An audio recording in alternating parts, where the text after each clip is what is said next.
Los primeros pasos en Córcega, en 1769 a 1784. En la soleada isla de Córcega, el 15 de agosto de 1769, nace Napoleón Bonaparte, en una familia de la baja nobleza. Su infancia en Ajaccio, la capital corsa, transcurre en un entorno culturalmente diverso, donde absorbe la influencia italiana y francesa. Aunque su familia vive modestamente, las circunstancias económicas no limitan su curiosidad precoz. La educación temprana de Napoleón revela un niño prodigio, mostrando una inclinación innata hacia la lectura y la estrategia. A los 9 años, se embarca en una nueva fase de su vida al ser enviado a Francia continental para recibir una educación militar en Brienne-le-Château. Este cambio, inicialmente desafiante, expone al joven Napoleón a las complejidades de la sociedad francesa. Su tiempo en Brienne-le-Château, marcado por la distancia de su hogar y la lucha por integrarse, no obstante, revela sus primeros destellos de brillantez académica y liderazgo. Su estudio apasionado de estrategias militares y su habilidad para relacionarse con sus compañeros anticipan su futuro como líder militar. Con el estallido de la Revolución Francesa en 1789, Napoleón, ya un joven oficial, se encuentra en el epicentro de los cambios tumultuosos. La revolución, que prometía igualdad y libertad, encendió la chispa de su ambición. Su participación en la defensa de la República en Toulon, donde demostró habilidades tácticas excepcionales, lo catapultó hacia el reconocimiento y la ascensión en la jerarquía militar. Estos primeros años en Córcega y Francia continental sientan las bases de la personalidad ambiciosa y determinada de Napoleón. La mezcla de sus raíces corsas, su educación en la Francia revolucionaria y su crecimiento en el seno del ejército esculpen al joven Bonaparte en un individuo que aspira a dejar una huella indeleble en la historia. Su vida apenas comienza, pero ya se perfilan los contornos del líder excepcional que marcará el destino de Europa.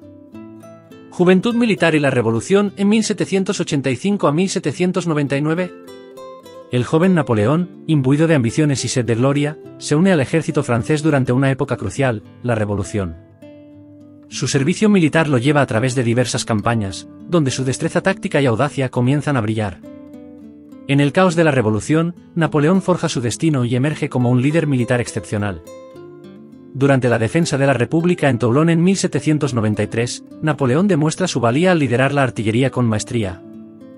Su participación en la toma de la ciudad sitiada no solo le otorga reconocimiento, sino que también establece un patrón de éxito militar que marcará su carrera. La Revolución, sin embargo, no solo moldea su carrera militar. En estos años, Napoleón conoce a Joséphine de Beauharnais, una mujer intrigante y de gran influencia.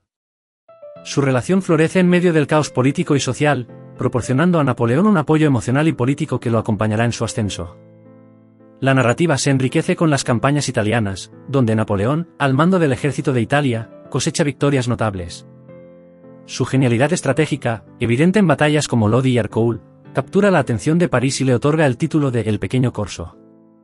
El capítulo culmina con el golpe de Estado de 1799, un momento decisivo en la historia francesa y en la vida de Napoleón. Su participación en este evento, conocido como el 18 Brumario, lo coloca como primer cónsul, consolidando su posición como líder supremo de Francia. Esta etapa de la vida de Napoleón es un crisol de experiencias. Desde las trincheras de Toulon hasta los salones políticos y los campos de batalla italianos, cada paso cincela su carácter y lo impulsa hacia la grandiosidad que lo espera. La Revolución no solo redefine la historia de Francia, sino que también teje el tapiz de la epopeya napoleónica que está a punto de desplegarse en la escena mundial. El consulado, en 1799 a 1804. El telón de la Revolución se cierra y da paso a una nueva era con Napoleón Bonaparte emergiendo como primer cónsul de Francia. Este capítulo se sumerge en la transformación política y social que caracterizó el periodo del consulado, marcando el inicio de la consolidación del poder napoleónico. Napoleón, astuto y decidido, se embarca en una ambiciosa empresa de reformas internas. Su visión va más allá de la mera conquista militar, busca estabilizar y revitalizar Francia. Entre sus iniciativas más destacadas está el establecimiento del Banco de Francia en 1800, una medida económica que busca estabilizar las finanzas nacionales y fortalecer la posición de Francia en el escenario internacional. No obstante, la pieza central de esta transformación es el Código Napoleónico. Promulgado en 1804, este código legal unifica y moderniza el sistema legal francés, dejando un legado perdurable que influye en la legislación de numerosos países. Igualdad ante la ley, libertad individual y propiedad privada se convierten en principios fundamentales, trascendiendo las fluctuaciones políticas.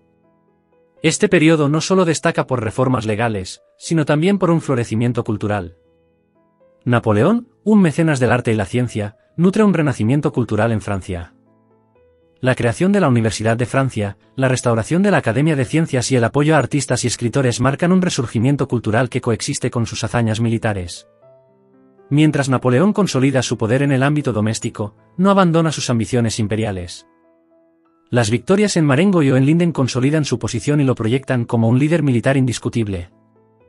La creación de la Legión de Honor en 1802 simboliza su capacidad para forjar lealtad y reconocimiento, elementos esenciales para su sostenimiento en el poder. Este capítulo concluye con la autoproclamación de Napoleón como emperador en 1804. La transición del consulado al imperio marca un hito en su ascenso, revelando su habilidad para transformar la inestabilidad revolucionaria en un gobierno fuerte y duradero. A medida que Napoleón se corona, la historia entra en una nueva fase, donde la Francia napoleónica se posiciona en el centro del escenario europeo. La coronación en 1804 a 1806. Napoleón se autoproclama emperador en 1804. Su coronación en Notre Dame marca el cenit de su poder. La narrativa destaca la expansión imperial y las victorias en Austerlitz y Jena. La coronación en 1804 a 1806. El año 1804 presencia la culminación de la ambición de Napoleón con su autoproclamación como emperador de los franceses. Este capítulo inicia con la magnífica coronación en la Catedral de Notre Dame, un evento que simboliza el apogeo de su poder y establece las bases para una Francia imperial bajo su liderazgo. La ceremonia de la coronación, meticulosamente planificada, irradia grandiosidad. Napoleón, con la corona en la cabeza y el manto imperial, se coloca a sí mismo en la tradición de los antiguos monarcas. La presencia del Papa Pío VII, que viaja a París para coronar a Napoleón, añade una dimensión simbólica significativa al evento, fusionando el poder secular con el espiritual. La consolidación de su poder imperial va más allá de la ostentosa ceremonia. En un acto estratégico, Napoleón establece la Legión de Honor, una orden de distinción que busca forjar lealtad y recompensar a aquellos que contribuyen al imperio. Este gesto no solo refleja su habilidad para forjar cohesión interna, sino que también proyecta una imagen de estabilidad y recompensa en la sociedad. Mientras París celebra, el poder napoleónico se proyecta más allá de las fronteras. Las victorias militares en Austerlitz y Jena en 1805 consolidan su posición como líder militar indiscutible en Europa. Austerlitz, conocida como la Batalla de los Tres Emperadores, es una obra maestra táctica que subraya la genialidad militar de Napoleón. Jena, una victoria decisiva contra Prusia, fortalece aún más su prestigio militar. El capítulo también explora la expansión imperial de Francia durante este periodo. La creación de la Confederación del Rin y la anexión de los Países Bajos y el Reino de Italia amplían las fronteras del imperio. Estos eventos resaltan la ambición territorial de Napoleón y su capacidad para reorganizar el mapa político de Europa según sus designios. La Francia imperial, bajo Napoleón, se erige como una potencia continental. Sin embargo, este capítulo también sienta las bases para las tensiones futuras, ya que su expansión genera resistencia y cuestionamientos sobre sus verdaderas intenciones. A medida que Napoleón se coloca la corona imperial, el mundo observa la ascensión de un líder sin igual, pero también anticipa los desafíos y conflictos que marcarán la siguiente fase de su reinado. El Código Napoleónico, en 1804 a 1806. La promulgación del Código Napoleónico en 1804, conocido como el Código Civil, marca un hito en la historia legal y social no solo de Francia, sino también del mundo. Este capítulo se sumerge en la gestación, creación y consecuencias de este monumental código, que refleja la visión y la ambición legislativa de Napoleón. La gestación del código comenzó con la necesidad de unificar y codificar las leyes francesas, que se encontraban en un estado caótico después de la Revolución. Napoleón, con su aguda comprensión de la necesidad de estabilidad legal, encargó a una comisión de juristas liderada por Jean-Jacques Regis de Cambaceres la tarea de crear un cuerpo legal coherente. El Código Napoleónico se erige sobre principios fundamentales: igualdad ante la ley, seguridad jurídica y protección de la propiedad. Busca garantizar derechos individuales y establecer un sistema jurídico accesible y comprensible para todos los ciudadanos. La influencia del código se extiende más allá de las fronteras francesas, influyendo en la legislación de numerosos países. La posición de la mujer en la sociedad también experimenta cambios significativos con el código. Si bien consagra la igualdad de todos los ciudadanos ante la ley, limita los derechos de las mujeres al establecer a los maridos como los cabezas de familia. Este aspecto revela la complejidad y las contradicciones de las reformas napoleónicas. El código aborda temas de propiedad, contrato, familia y sucesiones, estableciendo principios que perduran hasta hoy. Su enfoque pragmático y su lenguaje claro y conciso lo hacen duradero.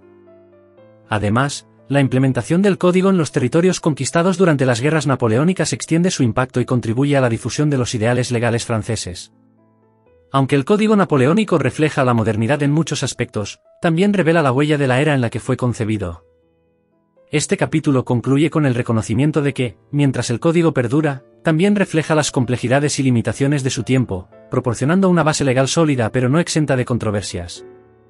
Guerras napoleónicas en 1806 a 1809.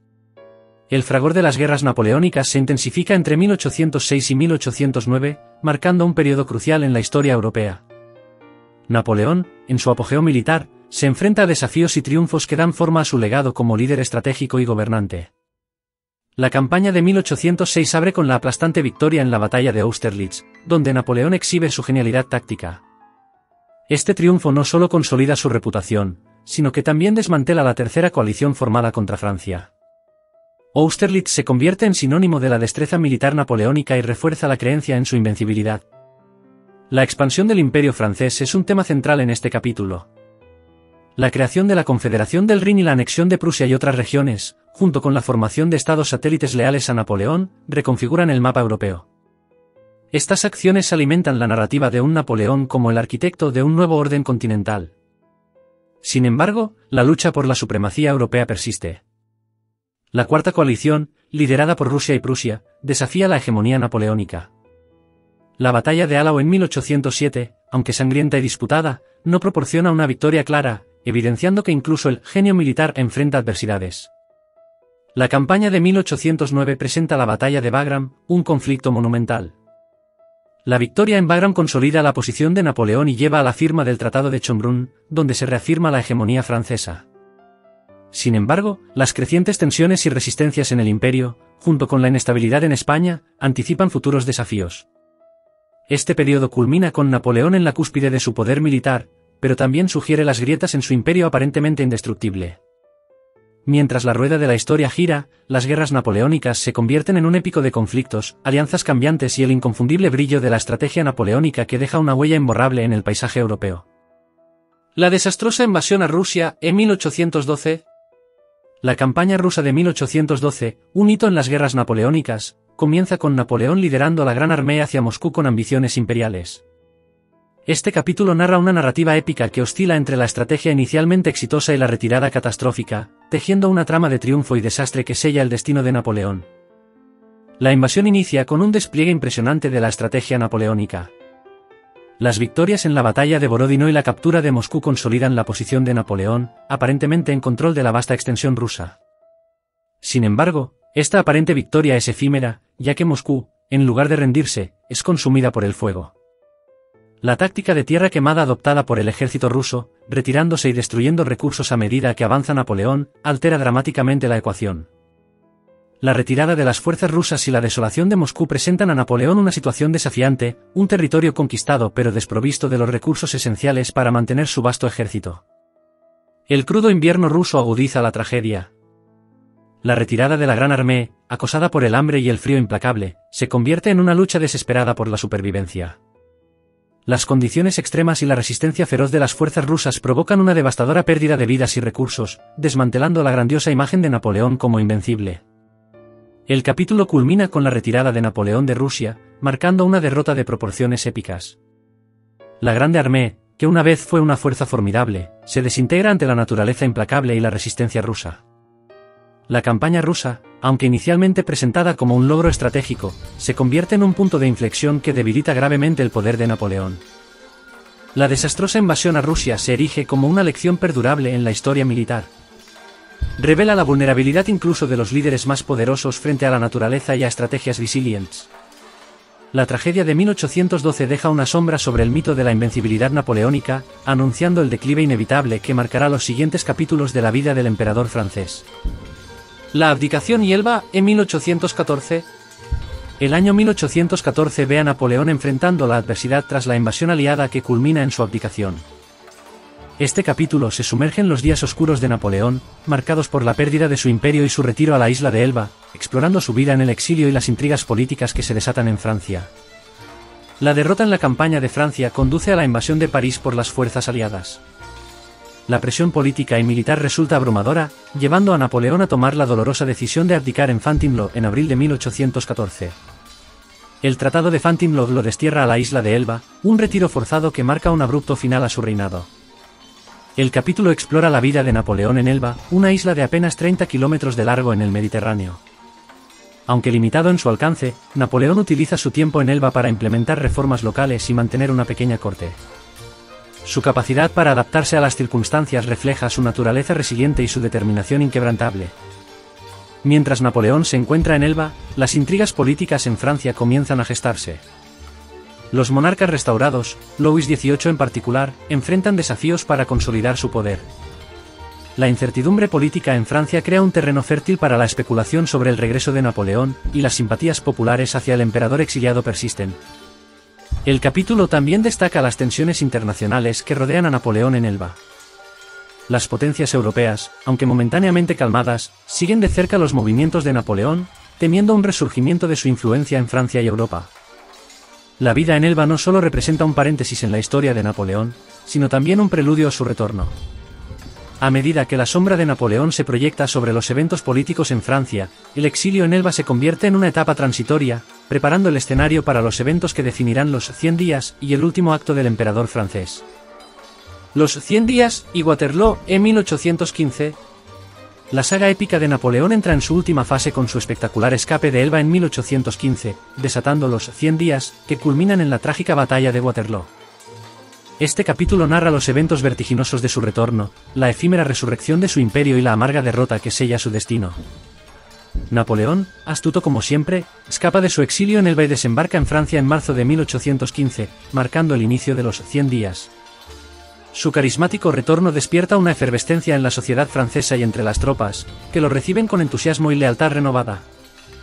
La política europea se sacude ante la noticia del regreso de Napoleón. Las potencias aliadas, sorprendidas y alarmadas, forman la séptima coalición en un esfuerzo por detener su avance.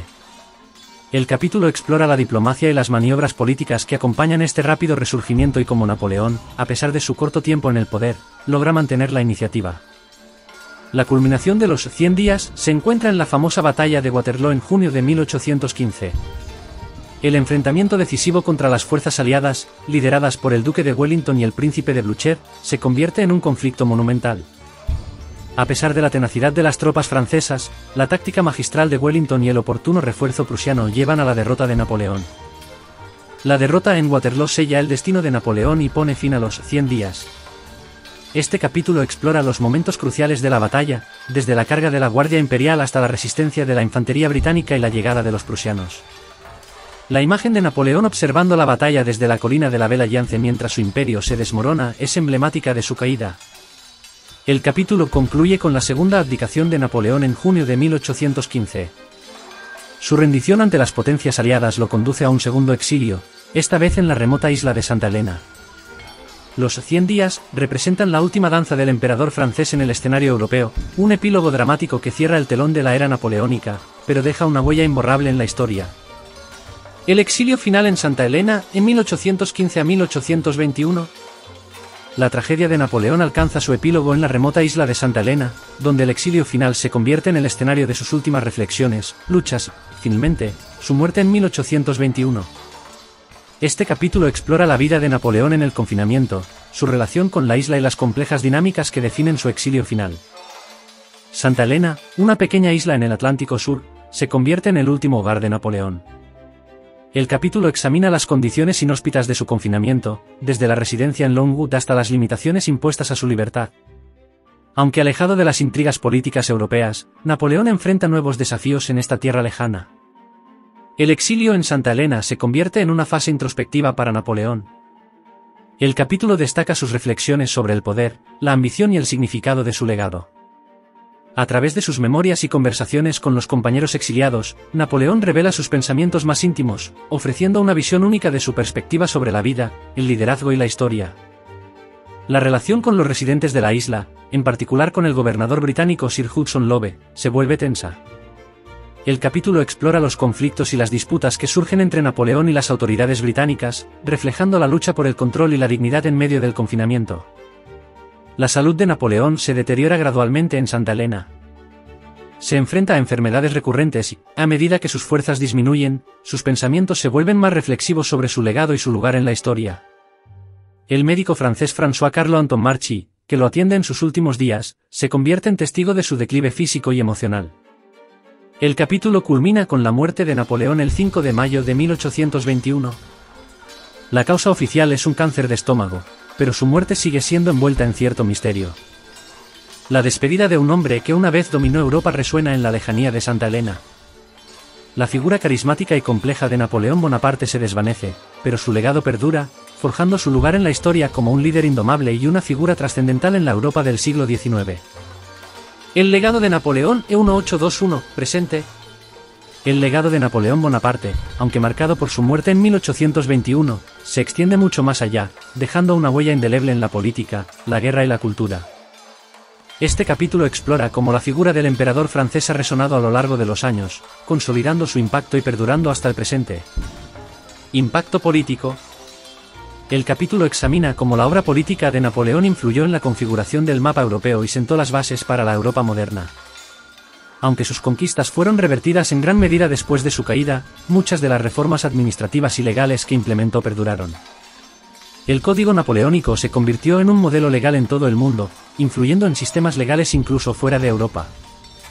La idea del nacionalismo también se vio influenciada por Napoleón, ya que sus campañas despertaron un sentido de identidad en los territorios que conquistó. Aunque su imperio fue efímero, su visión de una Europa unificada bajo un sistema legal común dejó una impronta duradera en los movimientos políticos y las aspiraciones nacionales. Legado militar. El capítulo explora cómo las tácticas y estrategias militares de Napoleón siguen siendo objeto de estudio y admiración en academias militares de todo el mundo. Su énfasis en la movilidad, la concentración de fuerzas y la sorpresa ha dejado una marca indeleble en la teoría militar. Las batallas como Austerlitz y Waterloo son estudiadas como ejemplos paradigmáticos de maniobras y decisiones tácticas. Además, la figura del genio militar se ha convertido en un estándar con el cual se miden otros líderes militares. La expresión, tener un plan como Napoleón, sigue siendo una referencia a la maestría táctica y la habilidad para leer el campo de batalla. ¿Influencia cultural? El capítulo examina cómo la influencia cultural de Napoleón se extiende a la literatura, el arte y la música. La iconografía napoleónica, desde los retratos de Jacques-Louis David hasta las representaciones en la ópera, ha alimentado la fascinación por el emperador. Las novelas históricas y las películas continúan explorando la vida y los tiempos de Napoleón, contribuyendo a mantener viva su memoria en la conciencia popular. La imagen de Napoleón como un líder carismático y ambicioso sigue siendo un tema recurrente en la cultura contemporánea. Conclusión. Este capítulo concluye destacando cómo, incluso después de casi 2 siglos desde su muerte, Napoleón Bonaparte sigue siendo una figura monumental en la historia mundial. Su legado se manifiesta en instituciones legales, teorías militares, movimientos nacionalistas y expresiones artísticas. La influencia de Napoleón trasciende las fronteras y las épocas, consolidando su posición como una de las figuras más influyentes y complejas en la historia humana. Su vida y legado continúan inspirando debates y reflexiones sobre el poder, la ambición y el papel del individuo en reflexiones finales y herencia duradera. Este último capítulo sirve como cierre reflexivo de la extraordinaria vida de Napoleón Bonaparte. Recapitula los momentos cruciales de su ascenso, desde sus primeros días en Córcega hasta su dramática caída en Waterloo. Se destaca la complejidad de su liderazgo, su ambición desmedida y las contradicciones inherentes que definen su figura. Napoleón emerge como una figura carismática y ambiciosa que transformó no solo la política europea, sino también la naturaleza misma de la guerra y el liderazgo. Aunque sus conquistas y derrotas pintan un cuadro épico, su legado es intrínsecamente complejo, marcado por reformas progresistas y aspiraciones imperiales. La narrativa explora las diversas facetas de Napoleón, el estratega militar genial, el reformador legal visionario y el líder político astuto. Su capacidad para unificar y reformar, pero también para caer en las trampas de la ambición desenfrenada, presenta una dualidad que alimenta el debate sobre su legado. Se examina la herencia duradera de Napoleón en la historia mundial. El Código Napoleónico, su obra legal más perdurable, sigue influyendo en los sistemas legales contemporáneos. Las tácticas militares que perfeccionó continúan siendo objeto de estudio, y su impacto en la política y la cultura resuena a través de los siglos. El capítulo concluye reflexionando sobre el precio personal que pagó Napoleón por sus ambiciones. Desde su ascenso meteórico hasta su caída en desgracia, su vida es un recordatorio de la fugacidad del poder y la complejidad de la condición humana. la figura de Napoleón trasciende la historia y se convierte en un símbolo atemporal de la ambición, la grandeza y las inevitables limitaciones del liderazgo humano. Así, la vida de Napoleón Bonaparte queda inscrita en los anales de la historia como un relato épico lleno de triunfos y tragedias. Su herencia duradera se manifiesta no solo en los monumentos físicos que llevan su nombre, sino también en la forma en que su vida y legado continúan resonando, inspirando análisis, debates y reflexiones sobre el papel de los individuos en la corriente implacable de la historia mundial.